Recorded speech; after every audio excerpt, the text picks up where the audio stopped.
What's happening, family? It is your man, CRB Jr., Courtney Robert Brown Jr. here at the Motown Mafia show, which, of course, is a Big Boss Filmworks production here with my partner in crime, Brother Lou. How you feeling, man? I'm good, man. Lou Stevens, 2025. Man, hey, it's a prosperous year thus far. I mean, that's what it's about. Absolutely. And that is what we are here to try to bring some light on prosperity, and as available on Big Boss on our social media platforms. That's right.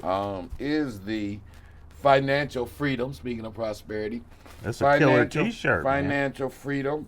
Yeah. Motown Mafia, established 1969, Mm-hmm. which of course is referring to in 1969 when Eddie the Fat Man Jackson put his game down, brought my father and 5-0, and shout out to Charles Rudolph and Big up. R.I.P. Russell Clayton, and of course, and shout out to the Black Dispatch, Black Butch, and changed many gentlemen's and families' fortune, and The ripples are still being the felt ripples today. are still being felt, and we'll get to that. I think about that, or thought about that when I was in Africa. But before we get too far into this thing with you guys, please make sure you are hitting that like, share, and subscribe. A lot of you guys be watching us, man, and have not yet subscribed. But That's anyway, right. hit the like button, hit the share button, hit the subscribe button. All you guys who leave comments and have left comments, we thank you. Even the ones that are not the most flattering, we thank you too. But yeah, it does really help the algorithm, and in this 2025 season, as to quote the brother O'Shea Duke Jackson, since the buffoonery remains at an all-time high, we here at Big Boss who are attempting to combat that buffoonery. We need all the help we can get. So when you guys hit that like, share, and subscribe button, it helps the algorithm, allows us to get the message out. And hopefully we're trying to say some things and not just entertain you guys, but maybe even give you guys some ideas and some hope and some inspiration. There you go. Right? There you go. So, where do we want to start? Okay. We got a project we're working on, right? Yes, Beyond Street Dreams. Correct. Beyond Street Dreams. How would you surmise what this project is?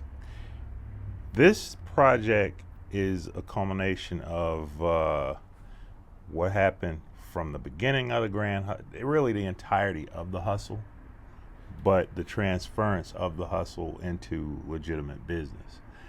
That thing that drew you into it, and then once you get all the way through it, you see that it all is just business.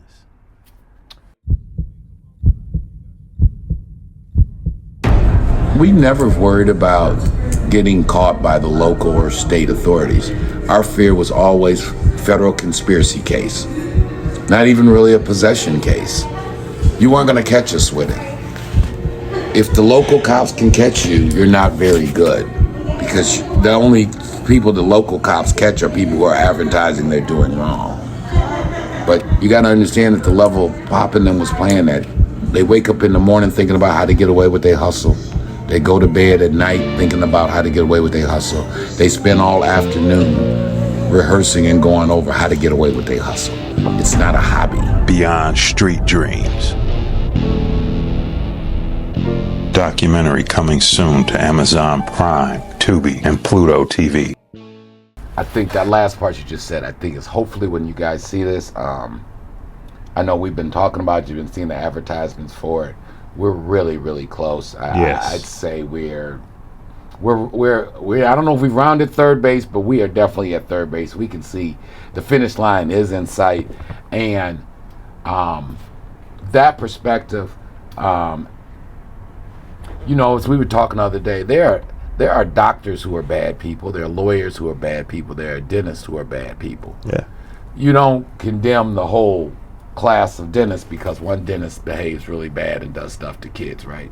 And so I say all that to say, yeah, there's some people in the street game, and Cavario has, I won't leak what he says in the doc. Shout out to the brother Cavario, and also shout out to the brother Branson. Saw some stuff with his product. Tony Yale was giving him a shout out. That's right. And brother B, we ain't forgot about you. We just it's a lot. But Cavario said some things about in the drug economy or the underground in the streets, there's some disturbed people, there's some disturbed broken people, and there's some disturbed broken people in every profession. In every profession. Right? Absolutely.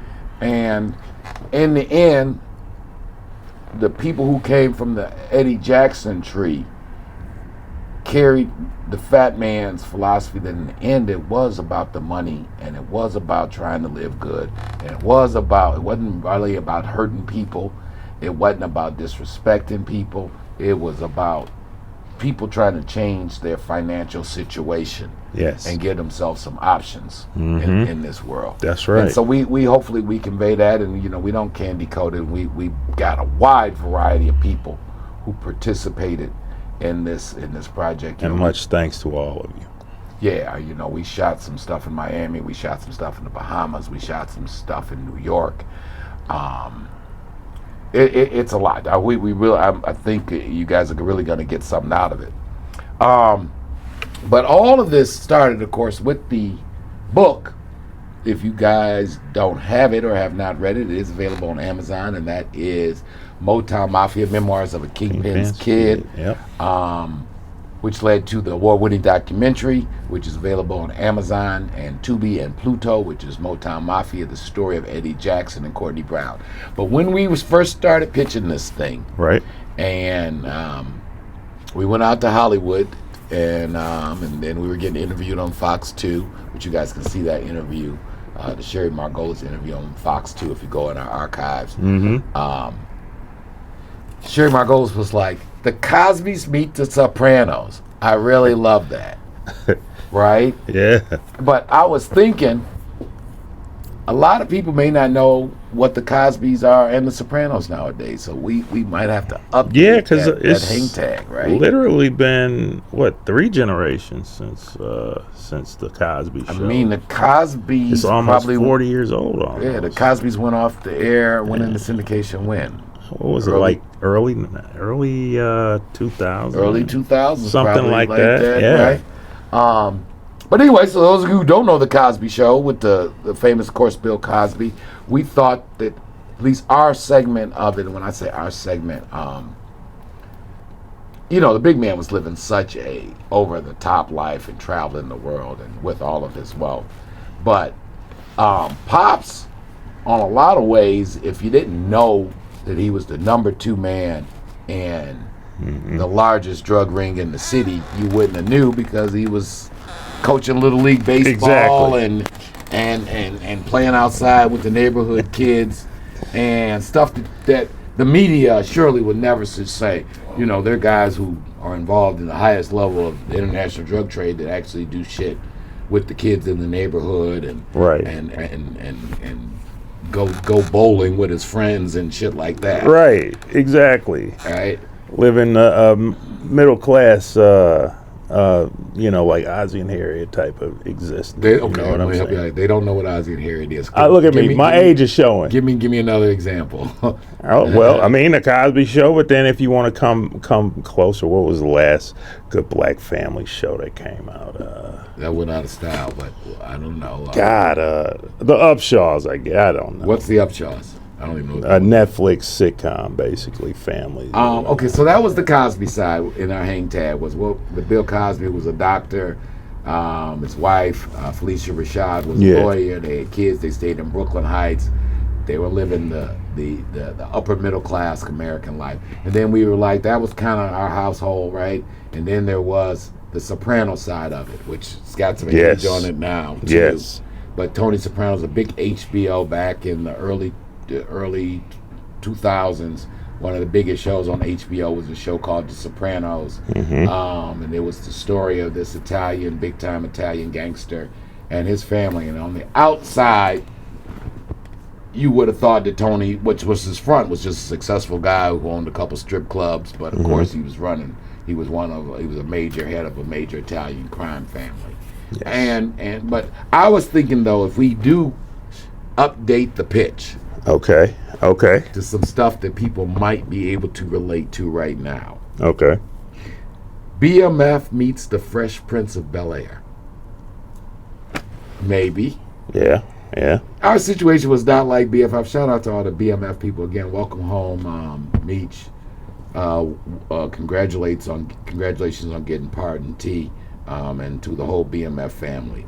But I say that because it's kind of two different situations of black folks living good. Yeah. There's the way that they're depicting on Stars, the BMF people living, and then even though they didn't do a good job really of having a front. Mm-hmm. I mean, I guess they did. They were trying to play the music mogul game. Yeah. And then you got the Fresh Prince of Bel-Air, which either the original one with Will Smith or the new one. You know, they got a new one. You follow the new one? Yeah, Bel-Air. Bel-Air, they call it, right? I watched some of the first season. Okay. Yeah. Not bad. But it shows black folks living in a way that is not commonly shown on television. Yes, right? definitely. And then also thought maybe that people would be able to relate to Power meets the Fresh Prince of Bel-Air. There you go. Yeah, Power. Because the Power Ghost character, he really is trying to go legit. And he also, I mean, it's all obviously that's a fictional story. Ours was real life. Mm-hmm. But it kind of at least shows that there are men with pigment who are in that lifestyle who can see beyond the street dream. Yeah. You know, it didn't obviously work out for Hollywood purposes, but that you know, his goal in the storyline was to build a nightclub empire and get nightclubs in New York and yes, to go beyond flipping bricks. Big time. Right. So, but you guys will be able to. Have you got any thoughts on that? The family business. There you go. The family business. The family business on BET. Yes, meets Bel-Air. Family business. Now I think that.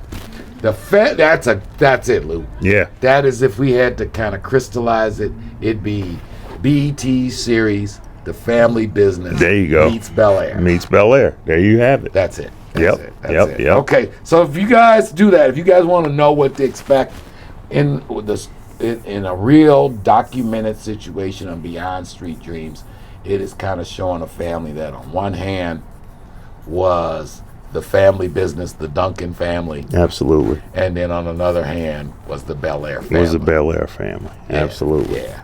Okay.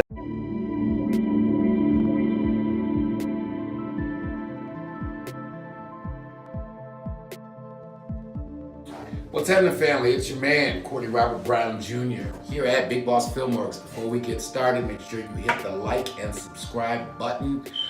Definitely send us some comments. We always appreciate the feedback. My pops, who was not here, wants to give a thanks and shout out to all those who comment, who appreciate him sharing his well-traveled, many experiences, obviously operating at the highest levels of organized crime and coming from very humble beginnings, and now, getting the opportunity to give back to communities and share his wisdom.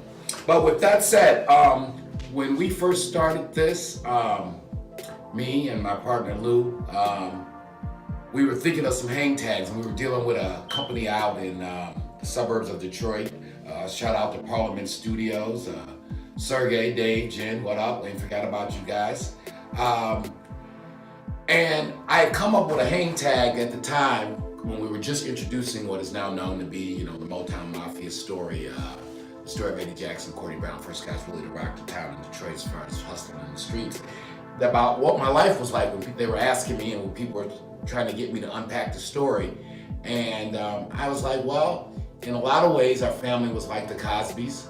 In a lot of ways, our family was like the Sopranos. I had to put it like in terms of two family structures that pop culture has embraced and really would understand, because, on the Cosby side of things, mom was a housewife, obviously she didn't have to work.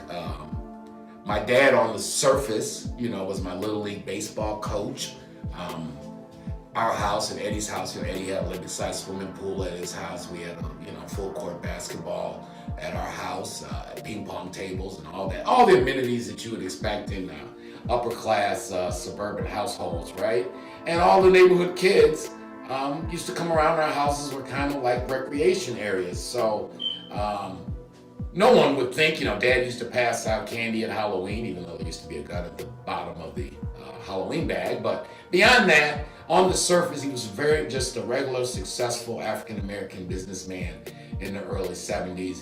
And his neighbor was a real estate baron, as far as most of the people knew. That is until, things would hit the papers a little bit later. Eddie Jackson, because, at this point you got in Eddie's driveway, you got, I believe in the news clippings there, you've got the Mercedes, you've got 2 Cadillacs, and you got a Rolls Royce. In our driveway, there's a couple Lincolns and a couple Cadillacs. And but inside that, the crew was always coming by, kind of like, a soprano lifestyle. The 2 head guys running this operation and their lieutenants and all their co-workers used to come by the house. So as a kid, you kind of knew that Pops and Eddie were off in some kind of different stuff, but you're young, So that was kind of where that hang tag came from, of the Sopranos meets the Cosbys. And looking back now, when we started doing this stuff, and obviously the book led to the documentary led to the YouTube channel, led to, book tours and all of that, it's given me a chance to kind of really reflect on how unique my life really had been. And when a lot of my friends, when I later went to college and stuff, they're like, Courtney, you don't think like other people. Especially, to be honest, a lot of my African-American friends were like, Courtney, you are not intimidated by being in all white audiences or by, supposedly fancy people at all. And it made me think back to,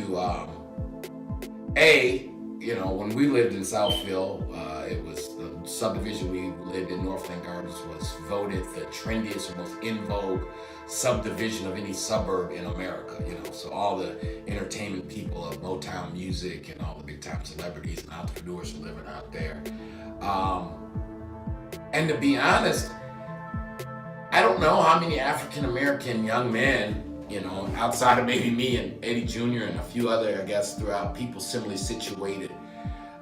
Even as a kid, I was aware that we had more money than not just all the black people.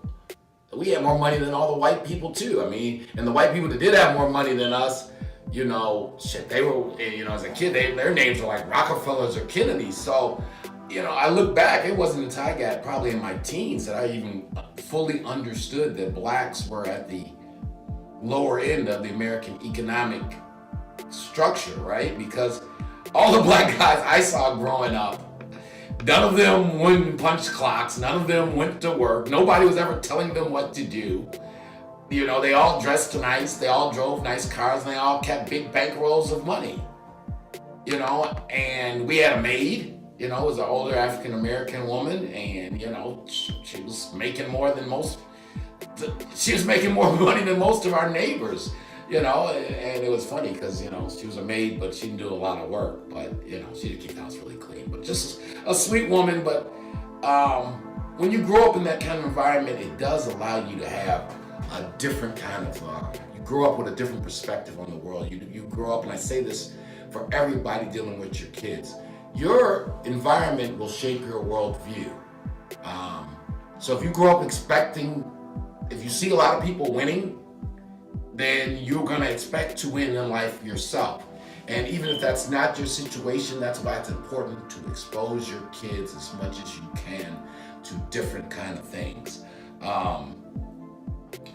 The seeing Dad and Eddie and Milton Henry, the lawyers, on TV and all of that, when you grow up, you understand, that being on TV is not so special. Right? So you lose a lure of people who are on television that's some big deal, because Daddy's on TV and he's just Daddy, and Eddie's always on TV and that's just our neighbor, and Milton Henry's the lawyer, and you hear your mom saying conversations like, you guys don't need to be on TV telling people you're not selling drugs. Everybody in the city knows you're selling drugs. And your pop's saying, well, but the newspapers are lying, so we get to tell lies too. So as a kid, you very quickly the world's pretty complex there. So, and just, I was looking at some of the old footage, right? And I'm looking at the swimming pool, the Olympic-sized swimming pool in Eddie's backyard. And at the bottom of the swimming pool, there was a African queen, in a bathing suit. And the artwork, this guy Gordon, who was like the preeminent African American artist at the time in the early 70s, and he's got this big picture of like African kings, and they're like whites in chains being brought and presented. And then in our house, there's this huge picture of two African kings meeting in the desert. And it's not till you get older and you start to understand, you hear people talk about images and how important it is to see these kind of things. Well, all the artwork you see growing up is pictures of black people in positions of power and dominance. And then all the real life examples you see are people who look like you, who do very well. You don't have, I mean, God has blessed me, that inferiority complex that so many of us have. And you know, everybody knows how this situation came to be, but I think a lot of what angers people sometimes about the quote unquote kingpins, or what people don't understand of why people in the streets, the quote unquote hustlers, are held in such high esteem in the community. It's because, to put it out there, they're the only black guys that white people ain't telling what to do. And the little kids see that. The kids aren't dumb. I wasn't dumb. The kids understand social hierarchy. They're the only guys who get to come and go and do what they want to do, because we have a void of black businessmen or entrepreneurs who would normally in other cultures be seen as, hey, they get to do, you know, the Korean guy who owns the beauty supply, no one tells him what to do. He gets to hire his friends and family. The Arab guy who owns the party store and liquor store. But we don't have a lot of that. So the only people we see in our community are usually people involved in the underground economy, and it resonates. And that's why people are attracted to that, you know. And I know people can take it with what they want, you know. Everybody's entitled to their opinions, just everybody's not entitled to their own facts. The whole fact that even as a kid hearing the conversations that Pop and Eddie's case was being tried in the media, and how that's not really cool, that how are you supposed to get a fair trial if on the front page of the newspaper, I'm in third grade and I pick up a newspaper and it's a picture of my house and Eddie's house and a picture of Daddy and Eddie, and the headlines read, "Drug kingpins live in lap of luxury. Are they real estate partners?" or something of that effect. So anyway, that's the kind of the Soprano side of it. The other side is the Cosby side of it. I think it really gives us some food for thought when we're really thinking about, and I look at the images of what gets seen on television about blacks and gangster life, and I like, you know, The Godfather, which is like my favorite movie, but The Godfather's really a family movie. The Corleone family just happened to be involved in organized crime. But they never show any of that balance of blacks who are involved in those kind of things. You know, we just always, it's this shoot 'em up, bang bang, scourge of society kind of thing, and that's really not what it really is all like. And of course, you know, Eddie, and I was looking at the old footage, you know, Eddie telling people that, you know, if I tell you my business, then, you know, like the reporters are jamming him up about, hey, where'd you get all this money from so quickly? And Eddie's like, now if I tell you that, you'll know my business. And it reminds of our president right now, you know, not showing his tax returns, right? I guess Mr. Trump is like Eddie Jackson. If I tell y'all that, then y'all gonna know my business, right? So just a little feedback on, or a little insight on where that whole hang tag came from. For any of you guys who've seen some of our early stuff, where the Cosby's meets the Sopranos. So we're gonna release some of the old footage. You know, we're still going through the archives. You know, this thing was different back then. Back today, it's kind of difficult to imagine reporters coming out to get kingpins' houses and sitting down and interviewing them. So hopefully you guys will get a little insight to really what was going on with that. And just on the last closing thought, you know, it's a scene in one of the clips I think that we'll get a chance to show you guys and talk about that. Eddie and my father had paid over $500,000 in the 70s in income tax in 1 year. So that's like $5 million in today's money, you know, $500,000 back then. So it made me think when I was watching that, I was like, maybe they need to just legalize some of this stuff and tax it, right? If they were paying $500,000 on their earnings, and to show you the hypocrisy of it all, of course, the government took that money, and the government didn't care if that money came out the streets. They were like, look, you guys, I don't care where that money's coming from, you got to pay taxes on it. And they were never charged with income tax evasion, just FYI. So some food for thought. That's how the Cosbys met the Sopranos. My life growing up, kind of growing up gangster. Make sure, again, hit the like, hit the subscribe button. I'll let you, man. Yes. That's the thumbnail. There we go. That's the new thumbnail. That's the new thumbnail. Very good, very good. It helps to talk these things out. This is what we do. We're doing on camera what we do for a living. As you know, Mr. Stevens, we have a new president. Yeah. As of January the 20th. Yes, I do. Yeah, new but old president. New but old. Same. What Yogi Bear say, deja vu all over again. There you have it. Deja vu all over again. So, upon President Trump's inauguration, he invited 2 high-profile African-American men to perform and be a part of his inauguration. Okay. One, Mr. Snoop Doggy Dogg. Yeah. And the other one, Mr. Nelly. Nelly. You had Rick Ross, and what was the other one? Soldier Boy. Some people online out there in those mean internet Instagram streets, on them rough and tumble YouTube streets. Okay. People were upset about these black entertainers entertaining. Yeah, it's been a quite a shitstorm. I mean, and so my take on it. And I know people online for all kind of different purposes. And there's some people who are trying to make money online, and the only way they can make money is sometimes by saying silly things to garner some attention. But the problem is, what I see going on online is a lot of time people are saying silly things, these silly conversations penetrate our culture, and then nobody really sorts out and says, well, you know that person was just talking crazy. Right. Yeah. Because you know that all you people, my opinion, 99.9% of you people who are on Instagram, TikTok, or YouTube say, oh, I can't believe Snoop performing for the president, Nelly's a sellout, and all of this kind of stuff. Those guys got paid between, I think, like $1.5 and $2 million to perform. You niggas would have performed for $50,000 and a ham sandwich. The same people who would have took a crumb, form their lips to say Snoop and Nelly were wrong. And let me ask you this. I thought when you was a rapper, singer, entertainer, when you get booked for a show, if they pay you your fee, you perform. I thought that's the nature of that business, right? Yeah. I didn't know. I never heard of like entertainers. You know, back when we were in the comedy business and promoting shows, and we booked Mike Epps and Cheryl Underwood and J.B. Smoove and T.K. Kirkland and all those guys who I booked. They never asked me my political affiliation. That's right. One sec. Let me just check.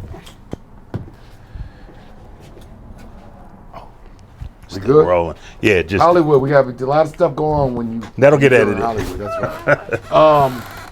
But yeah, in 3 years of being in the entertainment business, no one ever asked, like when we were paying them, oh, you know what, hold on, Mr. Brown, or told Dad, excuse me, Mr. Brown, before you pay us, because if you're not of the right political party, we're not going to take this money. Right. No, it didn't really work like that. Well, it was most of this. I don't think a lot of this would have happened as far as like the fallback would happen with the Jeezys, the Soldier Boys, or Nelly. I think more so with Snoop because of comments that they keep playing over and over that happened back in 2016. You know what I'm talking about. Right. Snoop said some things back in 2016, last time Trump won. Right? Trump's first term.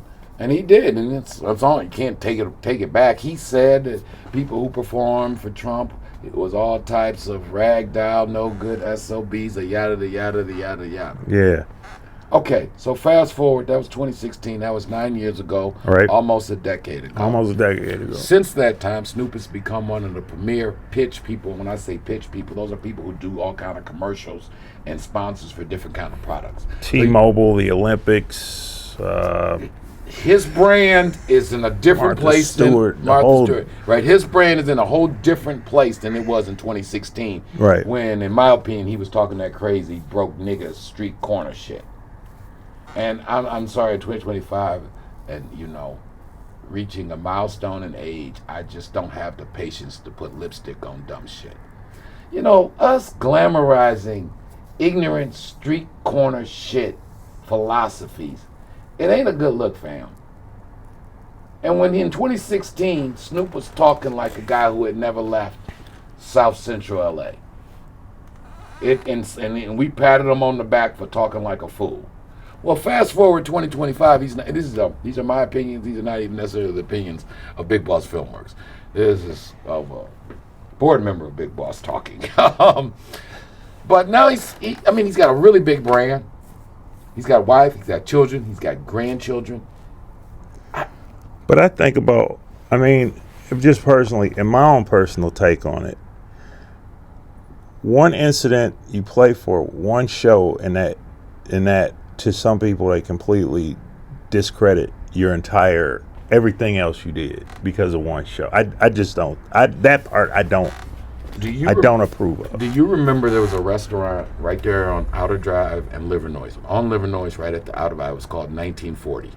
I do. It's called yes. It's called yes, Good yes, Times Now. yes. That brother had put a bunch of money in that restaurant. 1917 Bistro, something Before like that. then.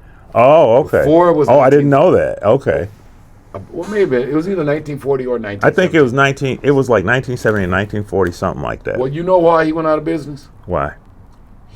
When the Republicans came to town, they wanted a venue. They wanted to support a black-owned business, and they had a fundraiser at his restaurant there at Outer Drive in Livernois. Mm-hmm. The black community in Detroit's response, the same people that buy black, support black, fight the power, the Arabs own everything, organized a boycott because they didn't think that he should sell food and drinks to Republicans.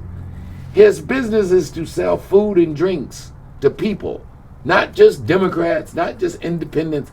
His job is to sell food and drinks to people who will pay for it. Mm-hmm. They boycotted him. That's why. That closed him down. That's what closed him. We closed him down. The African community boycotted another African American business, but we don't boycott nobody else. So anyway, shout out to Nelly, my opinion. Shout out to Snoop. Shout out to all those brothers who transferred a few more dollars back into the African American community. Hopefully they'll do the right thing with that money. But we can't be so hard on each other out there, fam. When a brother doing right, what he did, he sung some songs. This the same man, and how far has our culture come to penetrate mainstream America and us be recognized? This is Snoop. Murder is the case that you gave me. This is Mr. Snoop. I got fronted some keys and I got back on my feet and everything that nigga said came to reality. That's Snoop. This is Nelly. Shake that tail feather. Now our culture gets highlighted for the world to see, and now we got a problem. But we ain't got a problem with Sexy Red having gonorrhea lipstick and all manner of ignorant behavior to make us look bad. We ain't got no problem with that. Ain't nobody, and I ain't trying. I do not want a boycott of Sexy Red. That sister, we need to support her, and we need to help her understand a little bit more of the woman that she has the potential to be. So I'm not really trying to take no shots at Sexy Red, but I'm just saying, we salute and celebrate all kind of ignorant, low-life behavior in our culture right now, particularly on the internet. Yeah. And Snoop and Nelly, and and I'm saying some things about Rick Ross, but Ross all right too. They all just trying to get some money, man. Get their piece of the pie. And I can respect that. But anyway, that's my take on that. That's my take. Let me know what you guys think, though. Please, hit the comment section. You guys think that it was just some kind of cultural betrayal for Snoop and Nelly and those guys to perform for Mr. Trump. Let me know if you think that they were just doing what a reasonable businessman or entertainer should do. Let us know. Lastly but not leastly, it's been 2 weeks since we got back from the motherland. Okay, yeah, that's definitely, man. So we're going to share some footage with you guys. Me, my sister, and 2 colleagues went over to Senegal and Ghana to bring in the new year. As fate would have it, shout out to the brother Umar Johnson. Not the last time I was in Ghana, but the last time I bumped into Umar was 2019. Okay. Go figure. 6 years later, You bop right back into him. We bumped back into him.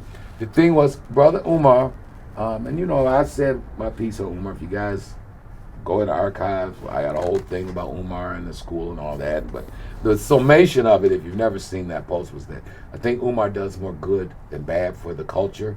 I think he's a gifted orator. I think there is some issues with that school, but I don't think that in any way disqualifies him from trying to help the culture. Right. Anyway, Umar was a part of the 524 African Americans who were in Ghana getting their dual citizenship. Getting a dual citizenship thing. Okay. It was a big to-do. Those of you brothers and sisters are familiar with Buckhead in Atlanta and South Beach in Miami. I assure you, in Ghana right now, they are building Buckhead and South Beach at the same time. The amount of African American tourism and business, that is going on over there is good for the soul. I ran into a brother, man. We're at a cafe in Ghana. Okay. It's a brother wearing the Detroit Tiger Old English decap. So my man is like, look, your man over there representing the D. It was him and his broad and another couple. And so I went over to him. I was like, what up, though? Brother stays like right at 7 Mile in St. Mary's. Wow. Right? And so it was cool because you can imagine there was 520-some people getting their citizenship, right? Okay. Each one of them, on average, brought 3 people, came with them for support, right? So that it was like 2,000 African Americans over there right after the new year, either getting their dual citizenship. I'm telling you, my hotel looked like the Real Housewives of Atlanta. And I'm just going to say this, and I'm saying, we have some of the most stunningly beautiful women on planet Earth. And when you go to Africa, from light, bright, damn near white, to black as night, blue, black, stunningly just striking. I mean, we do. God has gifted our culture and community. Our women are just gorgeous. Amen. Some of them got some issues. We not gonna, but many of those issues they got are not yet in the continent. But anyway, though, there was some sisters from L.A., Dallas. There was a clique of sisters from L.A., Dallas, and Chicago. And I be hanging, but I ain't young no more. Okay. So I was coming in, say 2, 3 in the morning. Okay. Dog, them broads was leaving out. They were, in Ghana they party. In fact, the New Year's Eve party, there were people trying to get into the New Year's Eve party at 6 a.m. New Year's Day. Wow. There was still a line to enter the party at 6 a.m. New Year's Day. Wow. So they party. I mean, they party. But it was cool. Ray and Rodney. Shout out to Ray Tatum. Shout out to Getting Off Zero. Shout out to Chicago Intellectual Podcast. Big guys, up. So if you guys look on Getting Off Zero Atlanta.com. Check out the Chicago Intellectual Podcast. My brother over there, Rodney, does some very thought-provoking interviews. In fact, he did a couple. You did an interview with you. If he I'm did an not interview. mistaken. My interview is in his archive. He did some interviews. We met some brothers from England Okay. over in Ghana. Oh. He's already arranged. Oh, okay. He met a sister. He interviewed another sister who we had right before we left. We hung out in New York City, and we were at Sylvia's, and through a friend of a friend.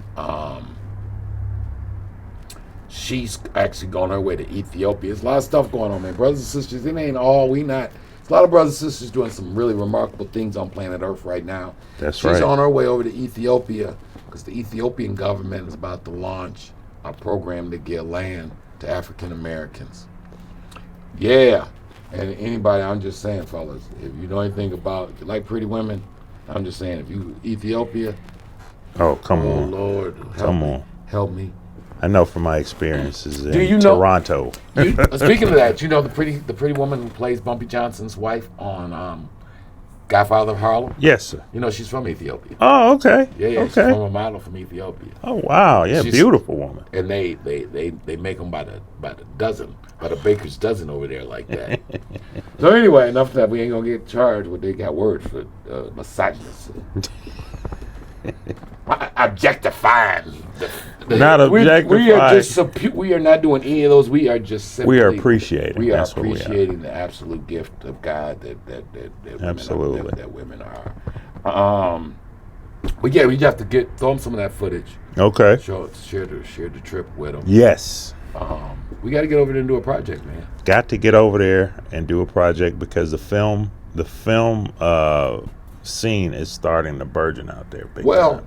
It's Hollywood. Yeah. We know that's in California. Yes. Bollywood is where?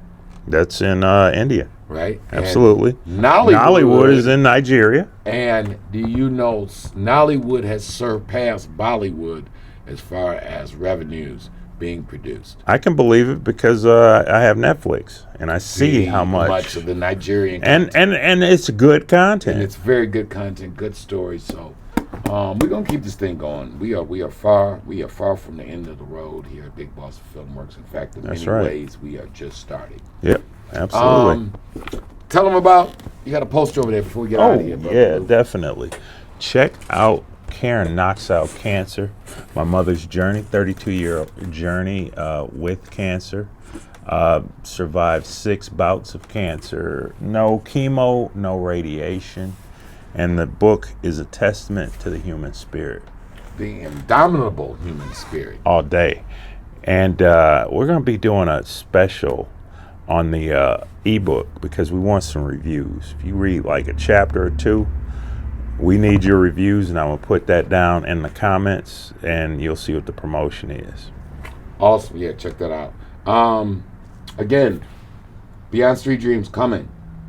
I ain't gonna say when, but I'm serious, guys. We real close. Well, as somebody doing a lot of the editing, we're very close. Yes. Shout out to Al Prophet. Yeah, shout out to Al Prophet, man. American Dope. You know, as always, he continuing to put out some great content. And, yeah. You know, he's our guy over here. Shout out to my brother down in Florida. Shout out to Eddie, baby. Congratulations on the new condo, beloved.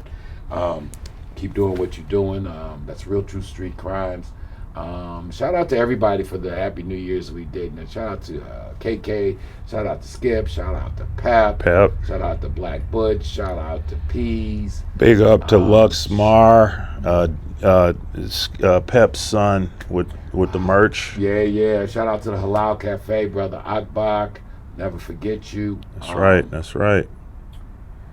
It's been so many people in this journey that, but anyway, it's all good. So, guys, hit that like, share, and subscribe button again one more time. If you ain't checked it out, we want everybody to get up to speed. Telling you we got a lot of stuff coming this year. Check out the documentary if you have not. Motown Mafia, the story of Eddie Jackson and Courtney Brown. What'd you say now? Your granddaughter what? My niece. Your niece. My father just laughs now and he thinks about it wasn't just that long ago. They was 3 months behind on their mortgage. He said it seemed like yesterday. And then a domino fell. And a domino's been falling. Now his granddaughter and children live a life that he couldn't even imagine. He looks out his window and he looks in the best high-rise in Detroit. And his ex-wife, his daughter, and his niece own 3 units in the same building. And bought another condo in back of that one just because his daughter thought they should. He can't even, every time we say that we're going to the family house in Florida, he'd be like, niggas got a house in Florida that y'all don't even live there. That what your daddy said? Yeah. He old school. How old is your old man now? 85. 85. I want to meet him. 85. This is a man that talks about the Jews that own the meeting house, the slaughterhouse in Old Black Bottom. Used to give him 50 cents to go buy them coffee and rye bread. Talk loud. So he can go back and give it to his mama. Now his daughter has gone to law school. His daughter's in law school. His daughter's 30-year practicing lawyer. His granddaughter is in law school. His granddaughter's a Harvard graduate. His ex-wife and his son's real estate portfolio. What's this guy's name? Who you talking about? My daddy, What's his name? Courtney Brown, Sr., known to the authorities as the Field Marshal, Mr. Vice President, and the Professor. Now tell us about the closing episode of your project. Well, the much anticipated, long-awaited Beyond Street Dreams, which is the culmination of the journey of where his partner, and now we've got Eddie Jackson's granddaughter, is a practicing lawyer working at one of the largest companies in America. Eddie Jackson's grandson is a premier chef. And the two guys that started off at a pool hall with $50 and a dream. 50 years later, their grandkids wouldn't know a bundle from a bicycle. Wow. Now what's the closing, what connection is there with your closing episode in Africa? Well, the fact that now that I've been doing business in Africa for a decade, and that now, like the true American dream, it's one of people told us that they said, you know, Courtney Jr., y'all the black people version of the Kennedys. Daddy did what he had to do. Yes. Send his kids to them fancy schools. Yes. Now y'all know how to get more money, bigger money, clean, without having to move that bag. And that is the American dream. Goddamn. That is the real American dream. We never worried about getting caught by the local or state authorities. Our fear was always federal conspiracy case. Not even really a possession case.